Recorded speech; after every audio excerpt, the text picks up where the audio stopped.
Chapter 8, The Secret. It's no secret that the Philosopher's Stone is a secret. It wasn't always this way, but we'll leave the history for the history section. The stone being hidden and forgotten was an inevitability of the age of the world which is now ending. Now begins the time that all secrets will be revealed and judged. The present time is not ripe for the knowledge of these mysteries, for it has never tasted rest. When the time comes before the day of judgment, in which the secrets of all hearts are laid bare, at that time, says Paracelsus, I order my writings to be judged. A dialogue by Alexander von Suchen, 16th to 17th century, ? The revealing of the stone is the catalyst which will collapse the corrupt civilization and usher in the golden age. But civilization must reach a truly corrupt state before it can be collapsed and reborn from the ashes. Corruption is necessary for the development of civilization as a whole. It's not a bad thing if you look at the big picture, but a necessary stage of development.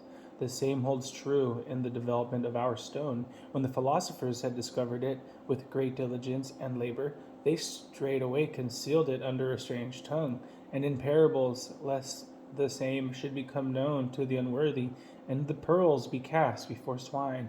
For if everyone knew it, all work and industry would cease.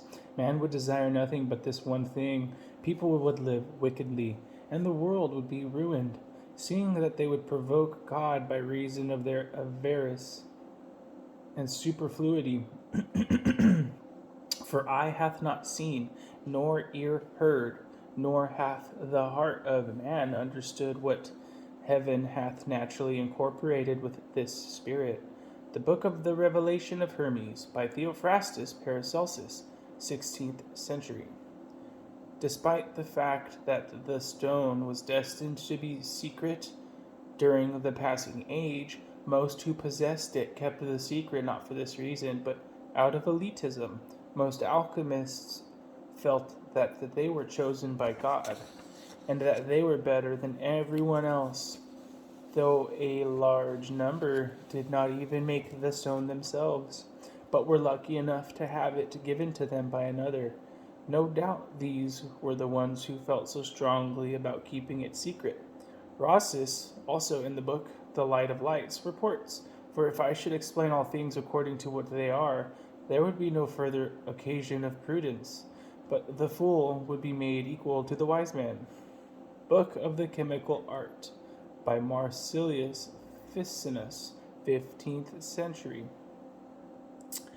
To this objection, we answer what we know to be true, that the science of this art has never been fully revealed to anyone who has not approved himself worthy by a good and noble life, and who has not shown himself to be deserving of this gracious gift by his love of truth, virtue, and knowledge.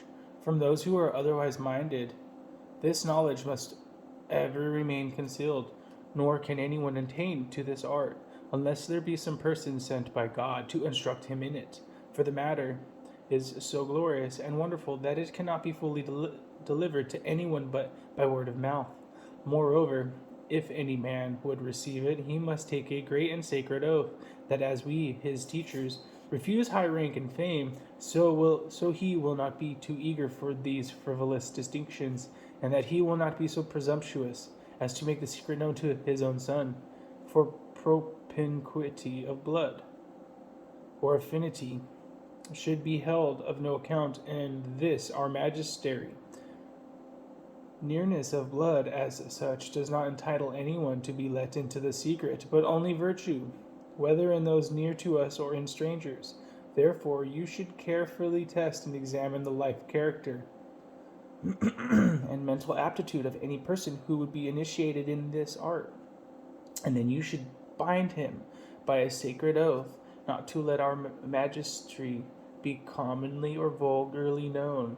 Only when he begins to grow old and feeble, tired of life, he may reveal it to one person, but not to more, and that one man must be virtuous and generally approved by his fellows. For this magistery must always remain a secret science, and the reason that compels us to be so careful is obvious. If any wicked man should learn to practice this art, the event would be fraught with great danger to Christendom. For such a man would overstep all bounds of moderation and would remove from their hereditary thrones those legitimate princes who rule over the peoples of Christendom, and the punishment of this wickedness would fall upon him who had instructed that unworthy person in our art. In order, then, to avoid such outbreak of overweening pride, he who possesses the knowledge of this art should be scrupulously careful how he delivers it to another, and should regard it as the peculiar privilege of those who excel in virtue. For all the authors who deal with this subject write about it in obscure language, and not one of them declares it plainly. Nay, they beseech God to remove them suddenly out of this world, if they ever write books about the grand secret. For many of them have been fearful of committing to paper more than was right about this science, and not one of them has given more than one or two plain hints respecting it. They did not write with the object of divulging their secret to the world, but in an obscurely elusive style, in order that they might be able to recognize those who understood their meaning as brothers and fellow adepts. Hence, you must not be content with reading only one book, but you should study a variety of authors, because according to the learned Arnold, one book opens up the understanding of another. The same thought is expressed by the learned Anaxagoras, who testifies that if a man will not take the trouble of reading many books, he can never attain to practical knowledge of our art. The Chemical Treatise, or the Ordinal of Alchemy, by Thomas Norton, 1477 A.D. It was not all fun and games for the alchemists. A lot of them were very paranoid, and perhaps rightly so. As some people would do anything to get the stone, fear was a good reason to keep quiet. No doubt the gentle reader has learned by the works of Sendivogius that whenever he sheathed himself openly to the powerful, he went in constant fear of his life. Experience teaches that many philosophers who gave no thought to their personal safety have been killed and deprived of their tincture by greedy and powerful robbers, and it stands to reason that anyone going about with a great treasure in his hand must fall a prey to brigands. Sendivogius concealed his name by an anagram. Thus, also a short time ago, another philosopher and brother of the Golden Cross, whose real name has long been familiar to me, concealed it beneath an anagram, and made himself known to his friends an enigmatical designation. Why then should I place myself at the mercy of this impure world? The Golden Tract concerning the Stone of the Philosophers, by an anonymous German philosopher, 16th to 17th century, ? So long as the secret is possessed by a comparatively small number of philosophers, their lot is anything but a bright and happy one. Surrounded as we are on every side by the cruel greed and the prying suspicion of the multitude, we are doomed, like Cain, to wander over the earth, homeless and friendless. Not for us are the soothing influences of domestic happiness, not for us the delightful confidences of friendship. Men who covet our golden secret pursue us from place to place, and fear closes our lips when love tempts us to open ourselves freely to a brother. Thus we feel prompted at times to burst forth into the desolate exclamation of Cain, "Whoever finds me will slay me." Yet we are not the murderers of our brethren. We are anxious only to do good to our fellow men, but even our kindness and charitable compassion are rewarded with black ingratitude that cries to heaven for vengeance. It was only a short time ago that, after visiting the plague-stricken haunts of a certain city and restoring the sick to perfect health by means of my miraculous medicine, I found myself surrounded by a yelling mob who demanded that I should give to them my elixir of the sages.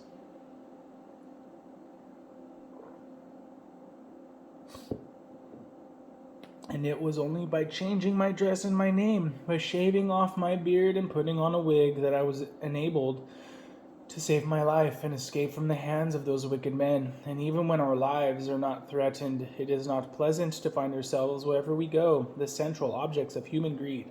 I know of several persons who were found strangled in their beds simply because they were suspected of possessing the secret, though in reality they knew no more about it than their murderers. It was enough for some desperate ruffians that a mere whisper of a suspicion had been breathed against their victims. Men are so eager to have this medicine that your very caution will arouse their suspicions and endanger your safety. Again, if you desire to sell any large quantity of your gold and silver, you will be unable to do so without imminent risk of discovery. The very fact that anyone has a great mass of bullion for sale would in most places excite suspicion. This feeling will be strengthened when people test the quality of our gold, for it is much finer and purer than any of the gold which is brought from Barbary or from the Guinea coast, and our silver is better even than that which is conveyed home by the Spanish silver fleet. If, in order to baffle discovery, you mix these precious metals with alloy, you render yourself liable, in England and Holland at least, to capital punishment, for in those countries no one is permitted to tamper with the precious metals, except the officers of the mint and the licensed goldsmiths. I remember once going in the disguise of a foreign merchant to a goldsmith's shop and offering him 600 pounds worth of our pure silver for sale. He subjected it to the usual tests and then said, "This silver is artificially prepared." When I asked him why he thought so, his answer was, "I am not a novice in my profession and know very well the exact quality of the silver which is brought from the different mines." When I heard these words, I took myself away with great secrecy and dispatch, leaving the silver in the hands of the goldsmith. On this account, and by reason of the many and great difficulties which beset us, the possessors of this stone on every side, we do elect to remain hidden, and will communicate the art to those who are worthily covetous of our secrets, and then mark what public good will befall. An open entrance to the closed palace of the king by an anonymous sage and lover of truth, 1645 AD. But there were a good number of alchemists who did want to reveal the stone to the world. Alas, they didn't do to the vow they were made to promise by the alchemists who helped them find the stone, and because some of them knew that the time was not right. It is both customary and right, O Licinius, that those who have accomplished anything worth mentioning in my art or science should make known their discoveries to the world, in order that mankind at large may be benefited by them. Freely ye have received, freely give. What is the use of concealed diamonds or a hidden treasure to the world? What is the use of a lighted candle if it be lighted under a bushel? It is the innate selfishness of the human heart which makes these persons seek a pious pretext for keeping this knowledge from mankind. The New Pearl of Great Price by Peter Bonus, 1338 AD. XLIV Alexander. The good need not remain concealed on account of the bad men that might abuse it, for God rules over all, according to his divine will. The Glory of the World, or Table of Paradise, by Anonymous, 1526 AD. I account myself unworthy to speak of so great a mystery, yet I may say without any self-glorification that through the grace of God I have made greater progress in this magistery than most, and I consider it is my duty not to hide the talent which my Lord and Master, the great and good God, has committed to my unworthy keeping. God gives this art to the sincere and good, nor can the world purchase it with all its gold. The vulgar know nothing of this mystery, for if any man be impious, he seeks the stone in vain. He who holds it in silence dwells where he would, and fears neither accidents nor thieves, nor any evil. For this reason, this sacred gift is granted to few. It is in the hands of God, and he gives it to whomsoever he will. The Sophic Hydrolith, or Waterstone of the Wise, by Anonymous, 17th century. The philosophers have contributed with an intention of hiding their first matter from the unworthy, in which they were perhaps more cautious than is necessary. For Sendivogius declares that occasionally in discourse he had intimated the art plainly, word by word, to some who accounted themselves very accurate philosophers. But they conceived such subtle notions, far beyond the simplicity of nature, that they could not to any purpose understand his meaning. Wherefore he possesses little fear of its being discovered, but to those who have it according to the good pleasure and providence of the Most High. The philosophers have hitherto industriously kept that a profound secret. Some out of selfish disposition, though otherwise good men, others who wished only for worthy persons to whom they might impart it, could not write of it openly, because covetousness and vanity have been governing principles in the world, and, being wise men, they knew that it was not the will of the Most High to inflame and cherish such odious tempers, the genuine offspring of pride and self-love, but to banish them out of the earth, wherefore they have been withheld hitherto. But we, finding no restraint on our mind in that respect, shall declare what we know, and the rather because we judge the time is come to demolish the golden calf, so long had in veneration by all ranks of men, insomuch that worth is estimated by the money a man possesses. And such is the inequality of possessions that mankind are almost reducible to the rich, who are rioting in extravagance, and the poor, who are in extreme want, smarting under the iron hand of oppression. Now the measure of inequality among the rich hastens to its limit, and the cry of the poor is come before the Lord, who will give them to eat till they shall be satisfied. Hereafter the rich shall see the vanity of their possessions when compared with the treasures communicated by this secret, for the riches it bestows are a blessing from God, and not the squeezing of oppression. Besides, its chief excellence consists in making a medicine capable of healing all diseases to which the human body is liable, and prolonging life to the utmost limits ordained by the Creator of all things.